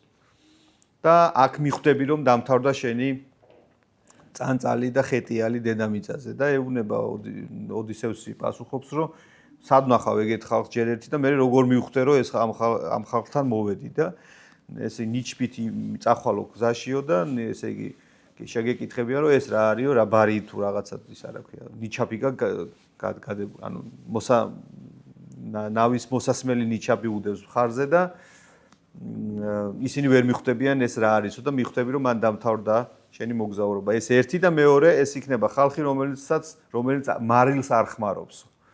იმიტომ რომ მათ არ იციან მარილის არსებობა, უმარილო საჭმელს ჭამენ და ტოლვილი აქ ტექსტი როგორც იწყება, ტოლვილი ელაპარაკება დომენიკოს და დომენიკო ეუბნება, რომ ესე იგი ისევ იმით ვიწყებ, ვამთავრებ, რითიც დავიწყე, რომ აი გემზე ვიჯექიო, გემი რა არისო, გემი არის დიდი ნავი, რომელიც ზღვაში დაცურავსო და ზღვა რა არის, კითხავს დომენიკო და აქ რაღაცა შვიდად და ბედნიერად ჩაილაპარაკებს ტოლვილი, რომ ნეტა ისე რომ არ იცი რა არის ზღვა, ბედნიერი კაცი ხარ ჩემო დომენიკო. ანუ ოდისევსი მოვიდა სოფელში, აქ ამ წიგნში და აქ დასრულდა მისი მოგზაურობა. აი ასეთი გადათამაშება აქვს 60 პირველთან ბატონი გურამის დაწერილი ტექსტს და ძალიან მიხარია რომ ასეთი დიდი ავტორი ქართულ ენაზე წერდა. სამწუხაროდ ჩვენთვის შეიძლება საბედნიეროდ ეგოისტურად, მაგრამ ბევრი სხვა ესე იგი ენაზე წამკითხველი ადამიანებისთვის სამწუხაროდ გურამ დოჩანაშვილის გაგება დარწმუნებული ვარ სხვა ენაზე შეუძლებელია. ეს არის ავტორი, რომელიც ვერ ითარგმნება. სინამდვილეში ეგ არის, რომ გურამ დოჩანაშვილის თარგმნა ეს წარმოუდგენელი ამბავია. ვერ თარგმნი უბრალოდ ამ ავტორს რა. არის ნათარგმნი. არის ნათარგმნი, მაგრამ აი ამ სიღრმე ვერ ჩახვალ ამ სიღრმემდე, იმიტომ რომ იქ სიტყვებით თამაში, როგორც თამაშობს ის სიტყვებით. ხო. მე ვფიქრობ, რომ ძალიან ასე ვთქვათ, გაფრთხილდება ეს ნაწილი. კი ბატონო, ჩემი ნაწილი ასე ვთქვათ, ტექსტის განხილვის მე დავამთავრე, ეხლა შენ გავცემ პასუხებს თუ კი რამე შეკითხვები გექნებათ.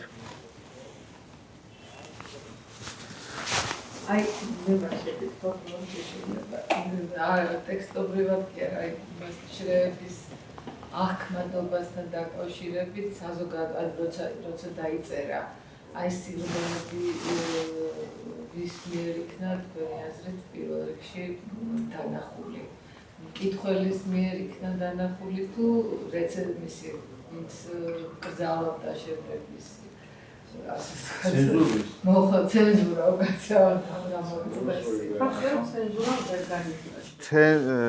ფაქტია რომ ცენზურას ეს შრეები არ დაუნა. ეხლა ეს შრეები მე ჩემი ვერსია მაქვს მოტანილი. ეს არ ნიშნავს რომ სადღაც არის რა.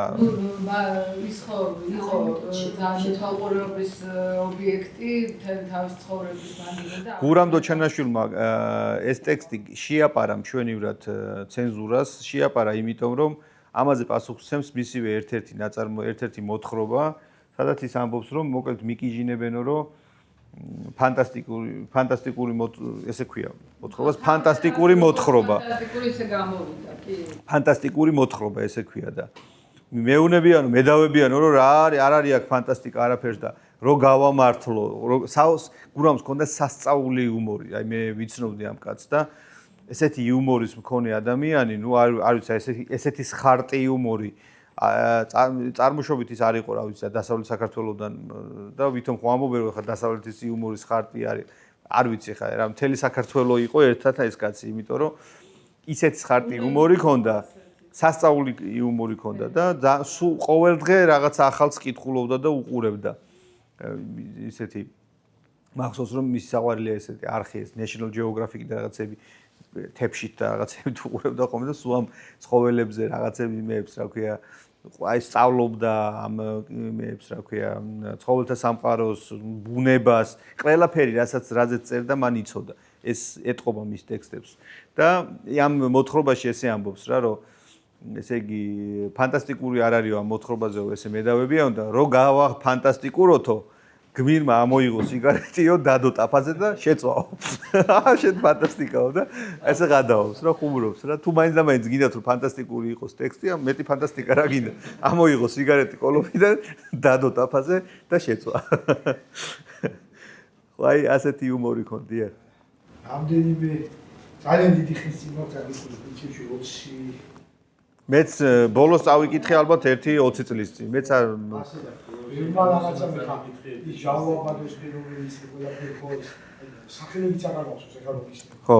რაღაცები ხა გამახსენა. აი უბრალოდ სიუჟეტიც კი თითქოს დავავიწყდეს. მოგზაურობს და არ დავავიწყდა ერთი რა. რასაც საოცარია თითქოს უფრო ნაკლები მნიშვნელოვანი საკითხი ეს ერთი ეპიზოდი. კი, მეც როცა იუნება აი თითქოს ყველაფერი დავავიწყდა. ორი-ერთი ფრაზა ანამარია ქალი იყო, მაგრამ შვილს გავდა. კი ბატონო. ფრაზა მახსოვს და არ დავავიწყდა ეს ეპიზოდი. გადაგდებასთან დაკავშირებით მე ხო არ ვიცი იმ ერთი სამყარო და საიდან გამახსენდა მე რეიდო.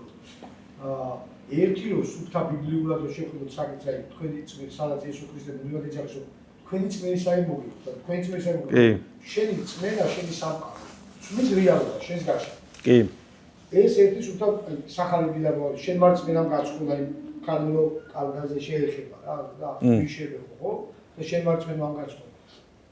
მეორე საკითხი, იგივე საკითხი ჩვენ შეიძლება შევხედოთ და იქ იმაში კვანტური ფიზიკის ნოლეჯი არის სუპერპოზიციის თეორია, რაც ჩვენ გიადვალი მუშაობს. ძალიან საინტერესო თეორია, რომ აი ნაწილაკი ხო პროტონი, რომელიც მოაქციეს, რომელსაც არ აქვს, ესე იგი პროექცია, ან შეპროექცია ვერ გავხდი, მხოლოდ დაცვის გარსია ხო, ზე, სხივი, ზერა, ანუ არაფერი არ მოხდება. ეს პროტონი ხდება ბევრი, ხო? ანუ გაბევდა. ერთი და იგივე რაღაც გაბევდა. ანუ აქ ლაპარაკია რომ ჩვენ თუ ადამიანს პირობითად მოვაქცევთ სუპერპოზიციის მარტივად ვთქვათ, უხეშად სუპერპოზიციის თეორიაში, ამ ხელა გარსი ადამიანს რო გაგვიდოთ, შეიძლება გაბევდეს რა, ანუ ლაპარაკია რომ ჩვენ ვართ ენერგეტიკული ველები და ჩვენ ერთმანეთს ვაპროექცირებთ. იდეაში თუ მე არ ვარსებობ, შეიძლება თქვენც არ არსებობთ რა, ჩემი სამყაროდან გამომდინარე, ანუ მე გაპროექციებ შესაძლოა, ამიტომ ხდება შენთვის, ანუ თითქოს ყველაფერი შენთვის ხდება, იქ რო ნახსენები, რომ სამყაროში ყველაფერი შენთვის ხდება და როგორც ჩემთვის, ისე შენთვის, ისე იმისთვის და რაღაცა უცნაური ენერგეტიკული ველები ვართ, აი სუფთა, ასე მეტაფიზიკურ დონე თემაში იგივე თემა და იმდენად ყველაფერს ეხმარება ეს ერთი ეპიზოდი დოჩანაშვილის რა, რომ ადამიანი თავისი სამყაროთი. ანუ აი იგივე ანდროუმს ხო მე ვარ წვეთი ოკეანეში და ოკეანე არის ჩემში რა. ეს ინდივიდუალობა და თამთლიანობა. ხო და ეს ეპიზოდი დარჩა აი ძალიან ღრმად ჩემ ცხოვრებაში და ძალიან ბევრი რამე ავაგე მე თუნდაც ამ ერთი ეტლის ეპიზოდის შემდეგ და არ ვიცი ხა გურამს რამდენად ქონდა ეს ამ მასშტაბში დანახული, ან როგორ წარმოგიდგენია, როგორ ექნებოდა ეს ეპიზოდი დანახული? მე ვფიქრობ, რომ ქონდა, იმიტომ რომ აი თემები, რაზეც მე პირადად მასთან მილაპარაკია ხოლმე, ძალიან სიღრმისეულად ჩადიო. ოღონდ ამ კაცს ქონდა ერთი უცნაურობა, რომ არასოდეს ესე არ იხსნებოდა ხო. აი როგორ არის, ხო არის რომ შენ რაღაცა სადაც არ უნდა მოხვდე, დაიწყებ რაღაცა აფრქვევ რა ამ რაღაც შენ რიმებს. ხო. ხო და გურამი ესე არ იხსნებოდა ხოლმე. ძალიან ჩატრიალებული იყო საკუთარ თავში. ხო. და ესეც სიღრმეებზე ესე არ ლაპარაკობდი, მაგრამ აი მაგალითად ესეთი გამიკვირდა ერთხელ, როცა ხევსურეთში გავიცანი ერთი მწყემსი, რომელმაც ასტროლოგიით დაიწყო ლაპარაკი და ბოლოს დაამთავრა, რა ვიცი რა, რაღაცა ისეთი თემებით, რა ქვია, აი დაახლოებით ფრომზე მელაპარაკა და მაშინ საერთოდ მე არც მქონდა ესე გაგონილი ფრომი 2002 წელი იყო. ტიპი იყო, რომელიც აი ესეთი უცბად ისეთი რაღაცები გაარტყა. მეთქი რა სად რანაირად და აქ მე 8 თვეო ვარო, მარტო რა, საერთოდ არაფერი არ არის ჩემს, მე და ცხვრები ვართო და მგლებიო და მეტი რა საქმე მაქვს და წიგნები და მეო რა და ეს წარმოვიდგინე მაშინ გამიკვირდა აი იდეაში რატომ უნდა გაგიკვირდეს თითქოს, მაგრამ ხო ის სტერეოტიპული წარმოდგენა რო გვაქვს რაღაცა. და მეორე იყო ეს, რომ გურამ დოჩანიშვილი, რომელიც როგორც მწერალი კი მომწონდა, მაგრამ სიღრმე ესეთი, რაც მას ჰქონდა, ეხლა ვერ წარმოვიდგინე, რომ შეიძლება საქართველოში თუ რაღაცა სპეციფიკური განათლების მქონე არ არის ადამიანი, ესე დაждდეს და ესე სიღრმისეულად შეისწავლოს რაღაც და მე თუ მკითხავ გურამ დოჩანაშვილმა ბერძნული მითოლოგია იცოდა იმაზე კიდევ უფრო მეტად შეიძლება როგორც ჩვენ წარმოგვიდგენია და ჯერ ფაბულაში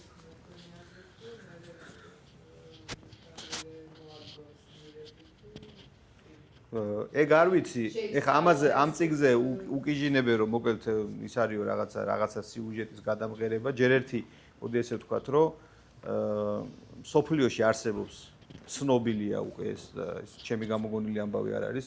სოფლიოს ყავს ერთი გენიალური ავტორი, რომელიც არც ერთი ორიგინალური სიუჟეტის ავტორი თავად არ არის. ანუ არც ერთი მის მიერ დაწერილი გენიალური ტექსტი მას არ ეკუთვნის ფაბულის დონეზე. ეს არის უილიამ შექსპირი.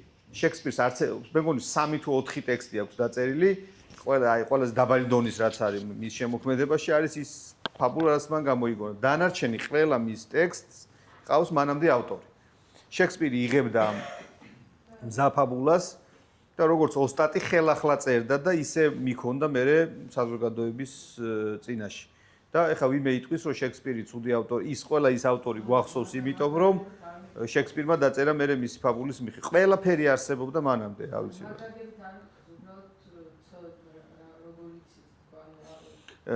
ეს არ ვიცი, როგორ დაიწყო, რანაირად გააკეთა, წარმოდგენა არ მაქვს, მაგრამ ერთადერთი რაც შემიძლია ვთქვა, მე რა ვასწავლი წერის მასტერკლასზე, ფაბულა თუ წინასწარ არ იცი, ესე ვერ დაწერა. აი ესეთ წიგნს მithumetes ვერ დაწერე.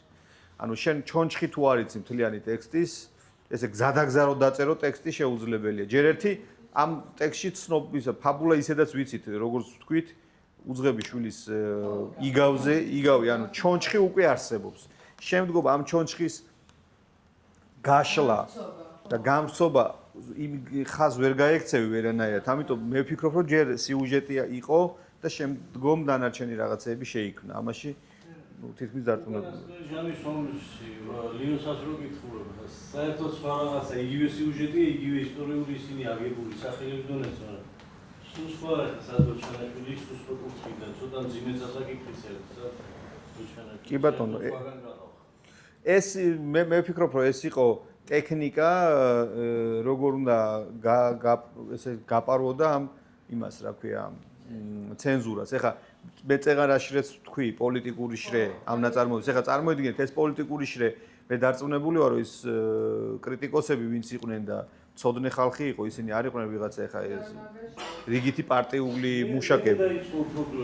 გოგო სახელი არ მახსოვს, სამოსელ პირველზე დისერტაცია დაცვა. საჯაროს იმაში. არ ვიცი.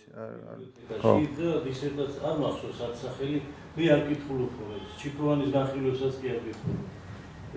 ეს მაგ ბავშვობიდან ის რავეჯები წიგნებს, წინ ამხელა ის მოხდებოდა ხოლმე, გახსოვთ, განხილვა.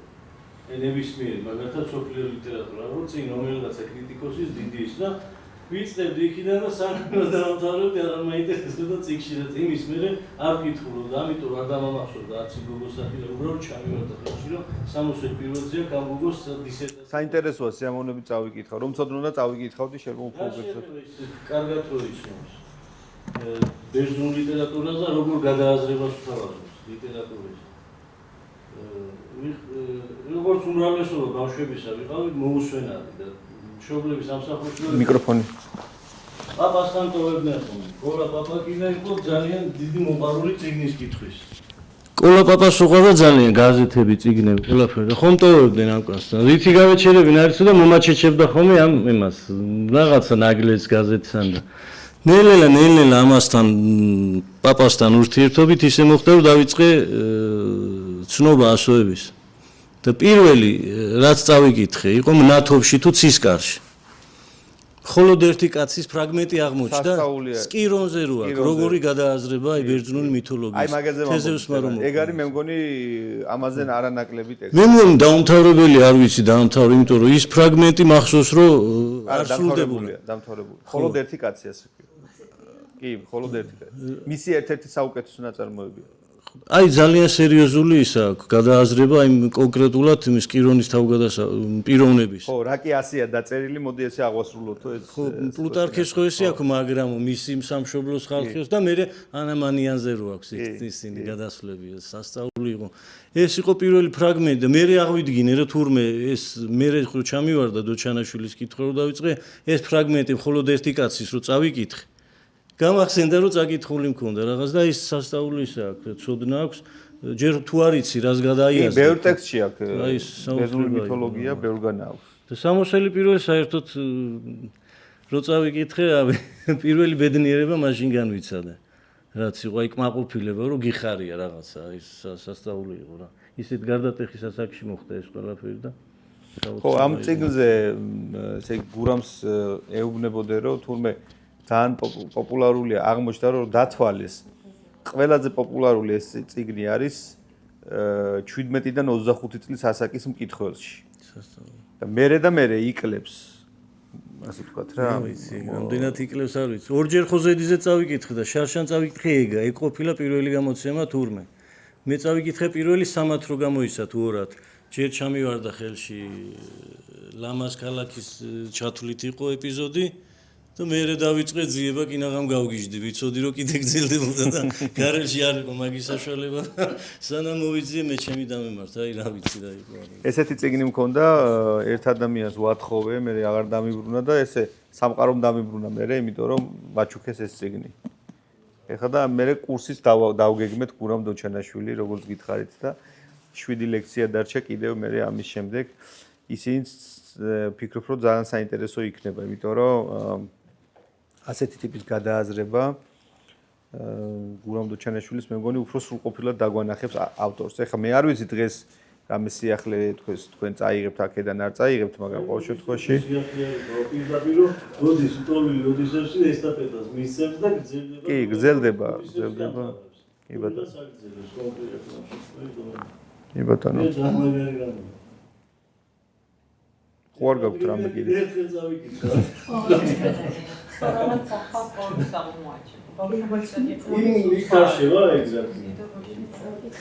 მე ახლა ვფიქრობ, რომ მარათონში ჩავრთოთ სამოსავლი პირველი, კი. კი.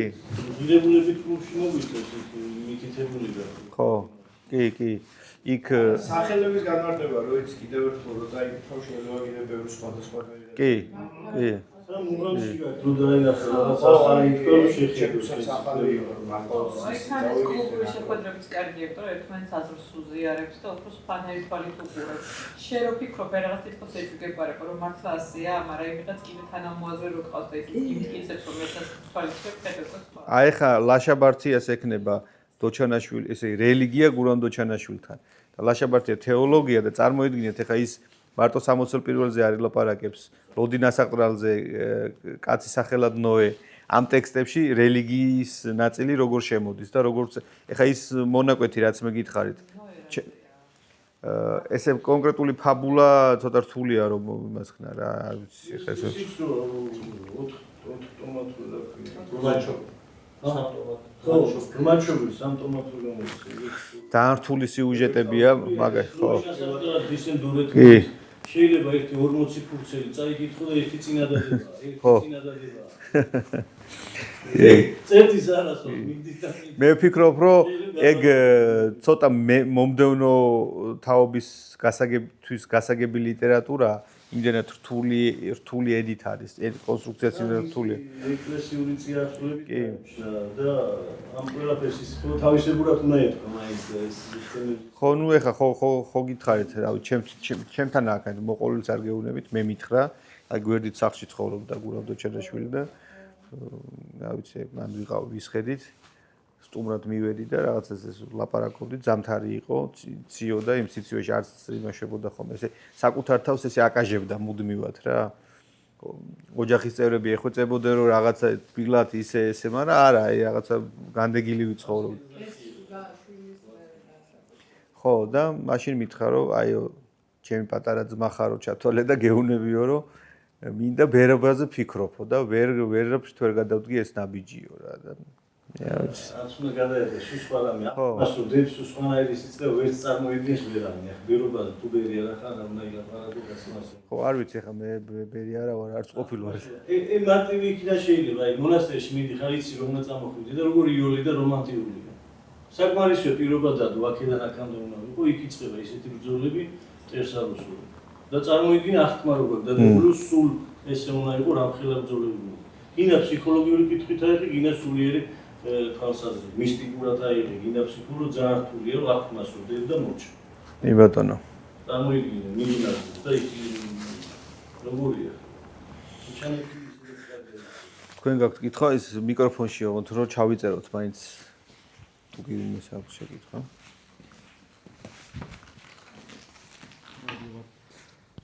არ ვიცი რამდენად ის ჩამოვაყალიბებ ისე თქვაც მინდა, მაგრამ რაღაც ეგეთი ამბავია ერთ-ერთი მე მგონი ისლამური ქვეყნის ხელმძღვანელი შევიდა ერთ-ერთ ქრისტიანულ ქვეყანაში და ბრძანა რომ მე მგონი ბიზანტიაზეა გადაწვით ყველაფერიო რა ბიბლიოთეკაო და რატო უნდა გადავწვათ ეს ბიბლიოთეკა ახლა სიბრძნე არისო და აქ რაც წერიაო თუ ყურანშიაო მაშინო ყურანში არის და რა აზრი აქვსო და თუ ყურანს ეწინააღმდეგება ეს აზრი აქვს ხო და ანუ ის გვამინდა რომ ხა ამხელა ტექსტი რო არის ენაში დაწერილი რა ანუ მაგის მერე საერთოდ რა აზრი აქვს თუ აქვს აზრი რომ ვიღაცამ წერაცადოს რა ეგ ერთი და მეორე ეს ბერძნული ხო გადაიაზრა მაგრამ ბერძნული ხო რამხელა მაღალი არის და რაღაც ასე ვთქვათ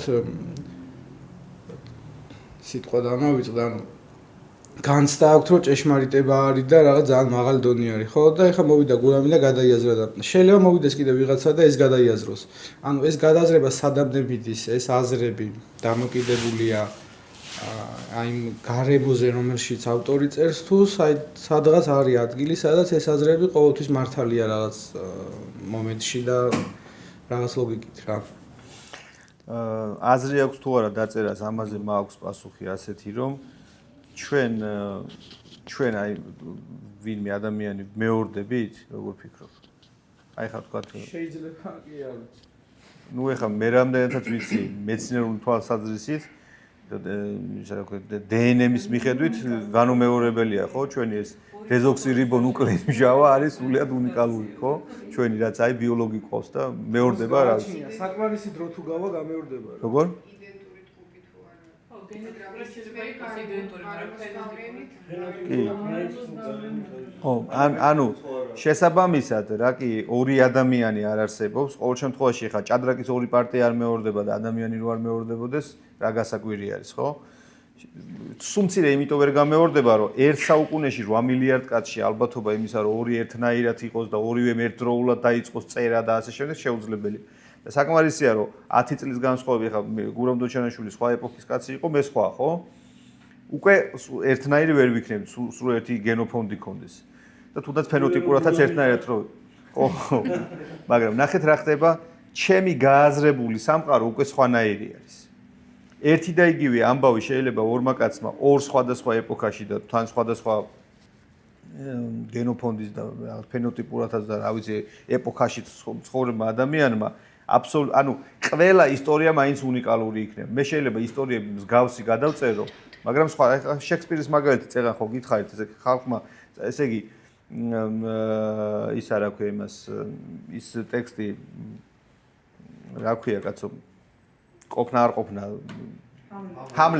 ჰამლეტი არის მე-9 საუკუნის თუ მე-10 საუკუნის ტექსტი დანიური ის არის რა ქვია ტექსტია და მე ამან დაწერა რამდენი საუკუნის მერე და რო კითხულობ ისიც ძალიან მაგარია მაგრამ ეს კიდე უფრო მაგარია იმიტომ სულ სხვანაირად და მეცაც გეტყვით რომ მე-20 საუკუნის ბოლოს დადგა რომელიღაცა რეჟისორმა ზუსტად არ მახსოვს მისი სახელი და გვარი სამწუხაროდ ტექსტი სადაც უკვე ფროიდის არსებობა არის გათვალისწინებული და ასეთი ამბავი არის რომ არავითარი მკვდარი მამა არ არსებობს არავითარი ბიძა არ არსებობს ის ბიძა სინამდვილეში არის მამამისი და ეს მისი წარმოსახვაა რომ მამა მოკლა ბიძამ და ებრძვის და რაღაცელი ამბებია ანუ ფროიდის არსებობამ შეცვალა ის ახმა ამ ტექსტის.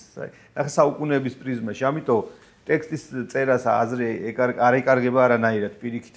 რაც უფრო მეტი ინფორმაცია ხა TikTok-ის ეპოქის მერე ხო კიდე სხვანაირად დაიწერება რაღაცები, ხო? ენაც იცვლება, ახმაც იცვლება, გამოცდილება იცვლება, ეხა ვთქვათ, მე რო რაღაცაზე ხელი მიმიწვდება, იმაზე ხელი არ მიუწვდებოდა ვიღაცას ვთქვათ სიტყვაზე 10 საუკუნის წინ. იმან შეიძლება რაღაც სხვანაირად გაიაზრა და ნახა სამყარო, მაგრამ რაღაცა კუთხით ინფორმაციის იგივე ჭეშმარიტია. კი. ამიტომ მე ვფიქრობ, რომ ეს ისეთია მუდმივი პროცესი არის. და იმავე კაცმა შეიძლება სხვადასხვა დროს ერთი და იგივეზე ილაპარაკოს და მეცაც გეტყვით, აი ნახე მე როგორც ავტორი შევწრები ვარ ამას, რომ ჩემივე დაწერილ ტექსტს განიხილავს სხვა ადამიანი და მიყვება იმ ტექსტს სრულიად სხვანაირად. და ისე მომწონებია რომ მithქვამს რომ აი მე რო ესე დამეწერა ხელს მოვაწერდი მაგას რა. ადამიანს თავის გაგება აქ არის ინდივიდუალიზმი. ყველა ინტერპრეტირებს ტექსტს. მაგიტოა ცხოვრება საინტერესო. ყველა ერთად რო ფიქრობთ რა უაზრობა იქნებოდა. შეიძლება დიახ. კი. აქ მომულია მე ჭიშმარიტია ძალიან საინტერესო დინგი მაქვს მაგალითად.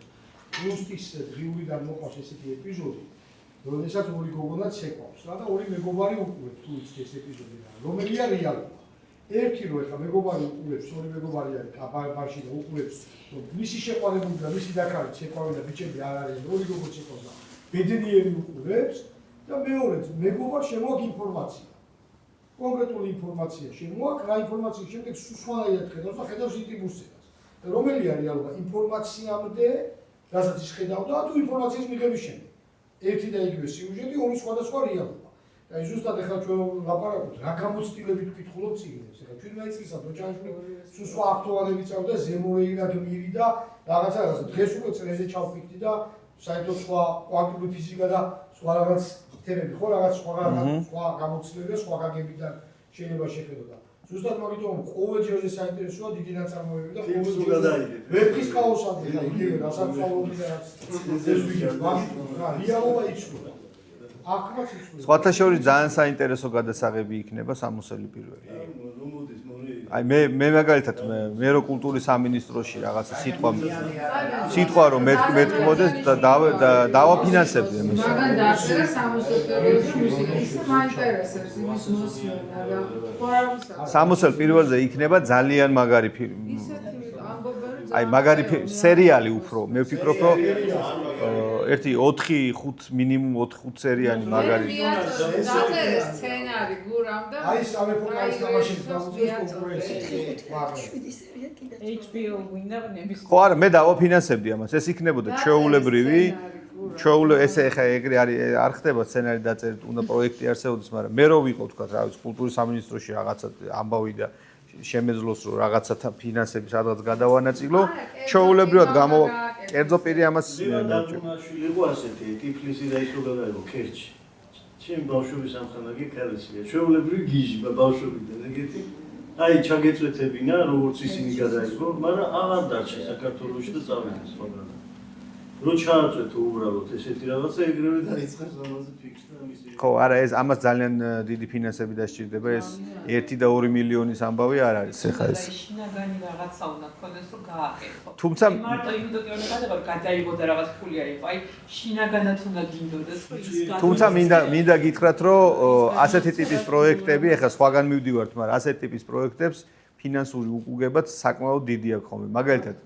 ის ტრონების ის რო გადაიღეს სერიალი ტრონები Game of Thrones დუბროვნიკში არის რაღაცა სცენები გადაღებული დუბროვნიკი მანამდე ხო არსებობდა ეს ქალაქი და ძალიან კარგი და ლამაზი ქალაქი იყო სულ რა ვიცი ხა საინტერესო ისტორია აქვს მაგრამ დუბროვნიკში ტურისტების რაოდენობა 40%-ით გაიზარდა ამ სერიალის გამოსვლის შემდეგ და ვიკინგების გამოსვლის შემდეგ რა ვიცი ხა იმისი რა ნორვეგია იყო და დანია იყო მაგრამ სულ სხვანაირად დაიტვირთა ამ თვალსაზრისითაც ამიტომ ფინანსური თვალსაზრისითაც ასეთი ტიპის რაღაცაში ინვესტიციის ჩადება მომგებიანი ის წყალში გადაყრილი ფული არასოდეს არ იქნება რა არ არიან ისეთი ტიპები აი ეგეთი ინფორმაციაზე რო იგზნებიან და ჩააწვეთო და უცებ აღზრა არ ვიცი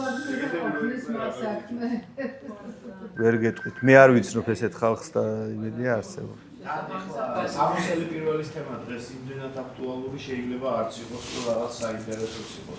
აჩნია რომ მუდმივად აქტუალურია, მაგრამ საკმაოდ ანუ როგორ ძალიან ჩახლართულიც არა რა. უფრო პრიჩა ან მოვადეთ რუსული სიტყვის იგავი. ხო, უფრო იგავია ვიდრე რაღაც არის რა თქმა უნდა. ევროპის ამბობებში ხო, ცოტა რამე ის აზრი ხო არ გაქვთ კიდევ თუ არა და გეპატიჟებით ღვინოზე და ჭიქა ღვინის ირგვლივ გავაგრძელოთ საუბარი